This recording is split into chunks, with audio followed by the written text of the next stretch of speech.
Watch this jump. Go on then. Ready? I just learned it. Anyway, off to Beamish. Sorry again.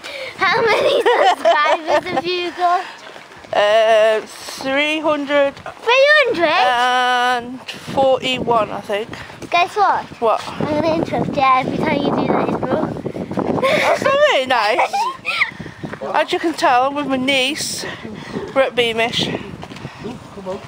But, you know, can't show them. Every time that you do that intro. It's just going to be annoying all day. Got George. Yeah, there's George, yeah. Mother-in-law. George, look at the camera. Father-in-law. Hop along. Oh, look at the camera. Because he's got a sore knee. Yeah, look at that wheel. Oh, look at that dog.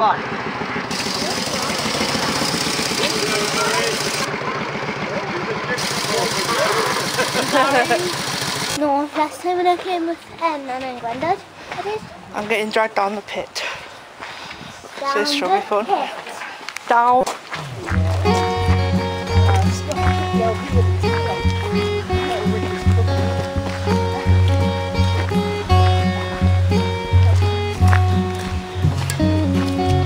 Guess what? What? I don't eat healthy. Yeah. Now there's my 2 cakes today.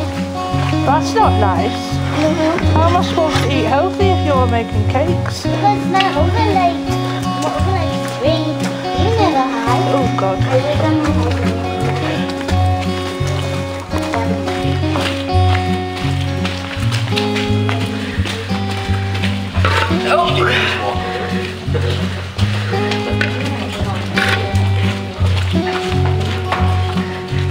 Can't bend any lower.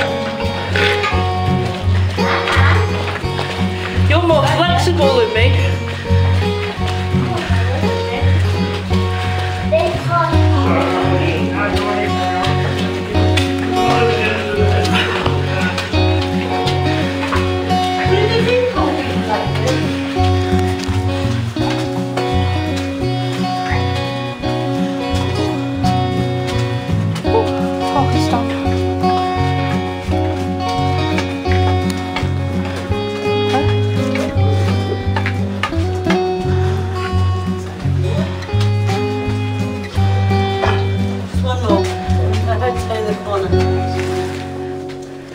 Originally, when this pit was working, you'll see where the gate is, just back there. So that blocks off the old workings. And well, the old workings went in about 1.5 miles, and then it would spread out, so about 2 miles wide. And then it would pass like 4 different coal seams. These were the bands of coal going down to 400 foot. Though it was also linked to another mine. It stood at the top of the hill. It was called Beamish Second Pit. It was also known as Chop Hill Colliery. Though Chop Hill closed down in about 1962. The winding engine was taken down. It was taken down into bits, and then it was reassembled on the site here. The winding engine was from Beamish Second. The heapstead came from Ravensworth Colliery, and that was the site where the Angel of the North stands now. Though in Durham, there were mines scattered across these lands, and the 305 collieries in this county alone, and that employed 170,000 men and boys, and also you had 22,000 pit ponies working in Durham. So in a mine like this one, you had to travel to get to the coal face. In later years, you had like man riders, you had locos, but in 1913, you just walked to the coal face. So in a mine like this, you could be travelling a couple of miles to get there. In roadways which were only 4'6" high. This was to accommodate the pony and not the boy. 4'6" was known locally as horse height or pony height. Men and lads, they could work in any height. The lowest a miner could work in was 18 inches high, or 1.5 feet. And that was more common than a big coal seam. So at the start of the coal seam, you can probably just see it. So there it is there. It's the start of the coal here. So it sort of widens off quite a bit from here. It's not a bad height to work in. Most of the work was just done by hand as well. About 6% was done by machine. The Siscall coal cutter made its first appearance in about 1906. They were powered on compressed air and operated by one man.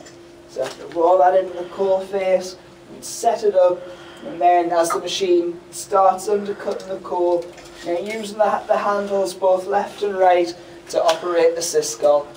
But as it was cutting the coal out, it did kick up quite a bit of dust. It was also notorious for being noisy, so about 7-10 times louder than a road drill. You had to try and put up with the scream of the coal cutter 8 hours a day.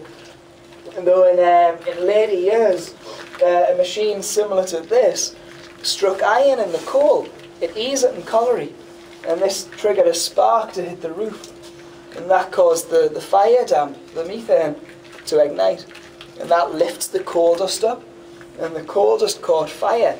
That one spark was enough to trigger off a major incident which claimed the lives of 83 people. That one spark could do that. So after that they would start to experiment more with stone dust. By scattering stone dust about, it will hopefully prevent the coals from catching fire. And as we go in a little further, the roadway, it's going to dip again. Just watch your heads as we go in. These planks here are quite low. There's a few puddles down here as well. So watch your feet in the wet as we go through here.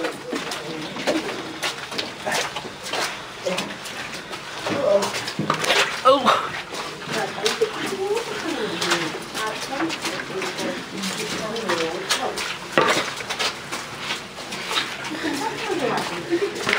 Oh God! You can stand up, monkey. I've got bad back. Sorry. Just my head. I've got to have helmet on. In this section here, so this shows you how the majority of the coal would have been worked in 1913. Now the first thing that needs to be done is you need to weaken the coal. So the best way to do that is to chop the flow out. So rather than using machines, it was done by hand instead. So as you undercut the coal face, you also take it back as far as you can. Usually about a yard's good enough. Then you would clear the site so you've got a nice space there for the coal to fall. But if the coal was hard, you may need a bit more explosive power, a bit more firepower. So gunpowder shot was needed to blast the coal down. So you drill holes into the coal face, enough holes in, about 4 foot in, and then using the black powder shot. And that gives the coal just a bit of a kick, a bit of a nudge, so it then cracks the top and then drops it down.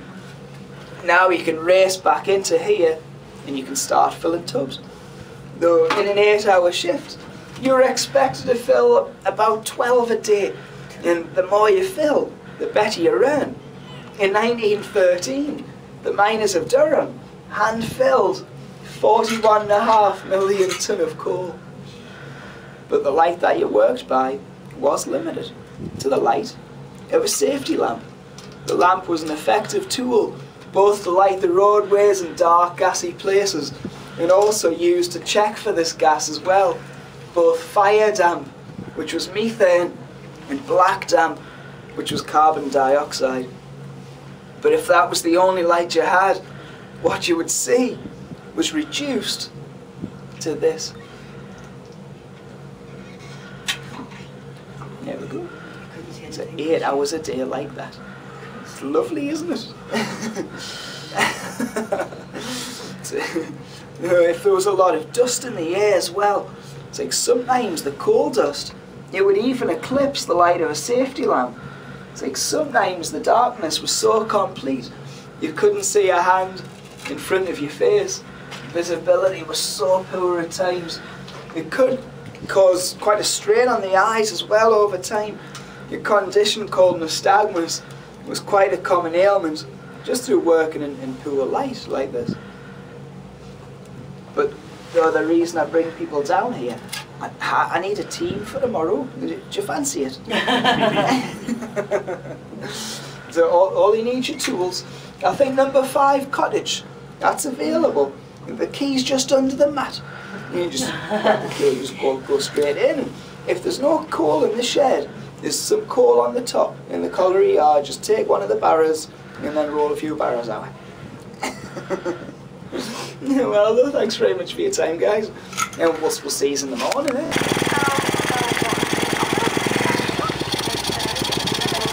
What was this for you for? Have you seen how muddy it is? I nearly fell on my arse coming down the ramp. I'll watch for cow shit and sheep shit. But the dog show's on and I'm on the wrong side of the mud. But 12:30, I've just missed the dog training. Oh, ducks are out. But it's raining, so I don't know if I'll be able to get you out much today. Because you're not waterproof and I haven't brought my waterproof one. So, there's a dog. As you rightly said, you will be back at 12:30. Our next attraction for you, we have quite a treat for you today. Over in the far arena here, we have a fine body of men from the 16th Lancers who are going to give us a cavalry display. So that's enough. £2. That's flaming hot chutney, that. That's flaming hot chutney.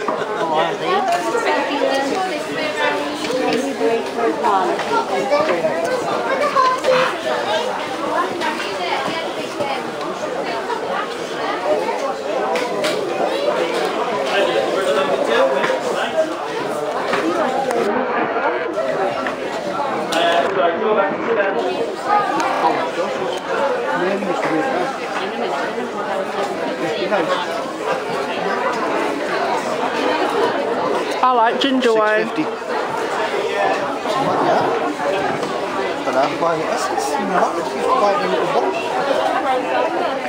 Oh, cherry wine. I used to buy that, remember? You never drank it neither? I did.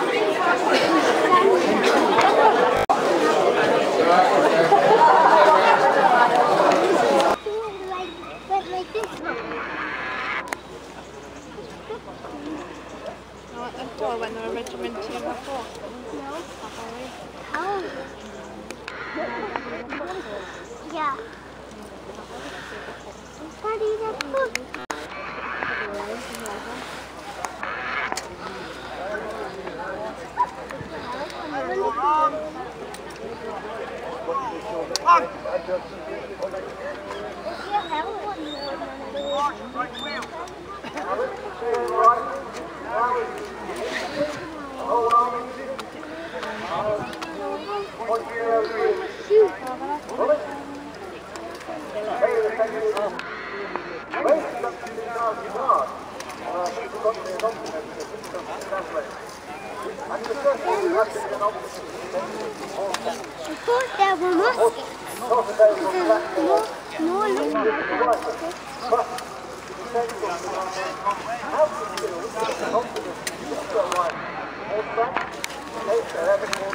And are we on about there? Oh, look! Is this you, Karina? Yeah, that's what I mean, they've got both. Oh, you like all of them?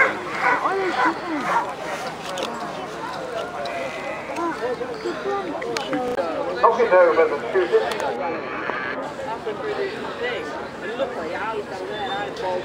Right, now we're going to see how these lines will be used in action, which is mounted work.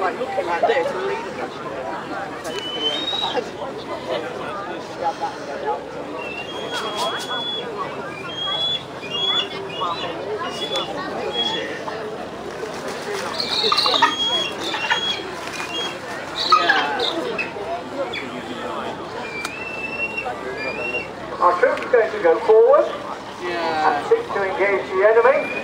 and we will see what happens here and whether or not we get casualties, and if so, how our first aid nursing yeomanry are going to react. Yeah? If you get it, guinea pig, I know where you can keep it. Where? In the spare room. Don't you think there's enough in the spare room? No. Got a picture of eyes. How cute would it be though? I think I should get one. But then I'll come up. I mean, they can spit, but it's normally when they're fighting amongst themselves.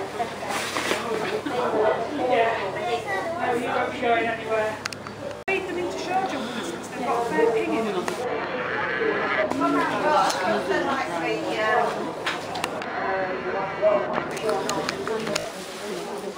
Yeah.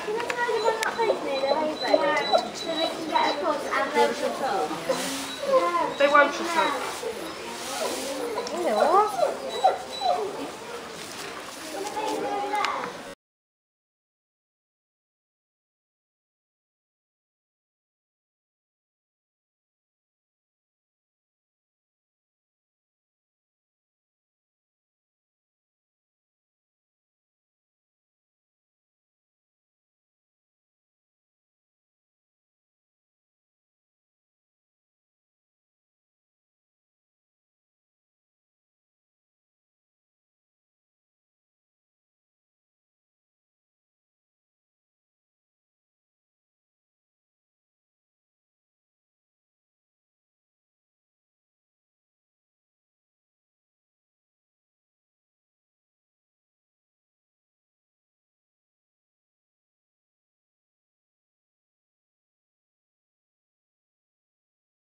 Right.